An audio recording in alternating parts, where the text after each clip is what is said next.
नमस्कार प्रेक्षकांनो, तू ही रे माझा मितवा या मालिकेच्या पुढील भागामध्ये आपण पाहणार आहोत की ईश्वरी आता गणूबाप्पापाशी हात जोडत असते आणि हात जोडून म्हणत असते की गणूबाप्पा, खरंच आमचं एकमेकांवरती नसेल प्रेम, पण आम्ही एकमेकांचे काळजी घेणारे दोस्त तर होऊ शकतो ना. आम्ही खूप चांगले दोस्त आहोत आता, अशी ती म्हणत असते प्रेक्षकांनो. पण लवकरच आता तिला अर्णववरती प्रेम होणार आहे. तर आणि ज्यावेळेस ईश्वरी हे सगळं बोलत असते त्यावेळेस तिथे आता अर्णव येतो आणि हे सगळं आता पाठीमागून ऐकत असतो आणि त्याला खूप छान वाटत असतं की निदान ईश्वरीने त्याला एक चांगला दोस्त तरी मानलेला आहे. कारण आत्तापर्यंत ती त्याच्याबरोबर खूपच भांडत होती, पण खरं तर प्रेक्षकांनो तिला हे सगळं सत्य माहीत नव्हतं, म्हणून ती अशी करत होती. आता तिला सत्य समजलेलं आहे. तर आपण दुसरीकडे पाहतो की राकेश आता म्हणजे राजेश आता ईश्वरीला भेटायला बाहेर गेलेला असतो, कारण ईश्वरी बाहेर उभा राहिलेली असते. तर आता तो तिथे जातो आणि तिला म्हणत असतो की बास झाला हा लपाछपीचा खेळ, मला ना तुझं लग्न झालेलं आहे तरी सुद्धा काहीच फरक पडत नाहीये.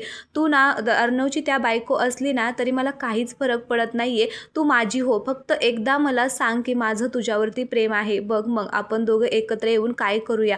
आता इकडे ईश्वरीला खूपच राग येतो. ती म्हणते आता लांब व्हायचा, तुझे जे काही इरादे आहेत ना ते लवकर थांबव, नाहीतर हा तुझा चेहरा ना घरात सगळ्यांसमोर आणील आणि तू काहीही करू शकणार नाहीये. आता ईश्वरीने त्याला चांगलं चॅलेंज केलेलं आहे. तर आजचा हा छोटासा प्रोमो इथे संपूया. भेटूया उद्याच्या नवीन प्रोमध्ये. तोपर्यंत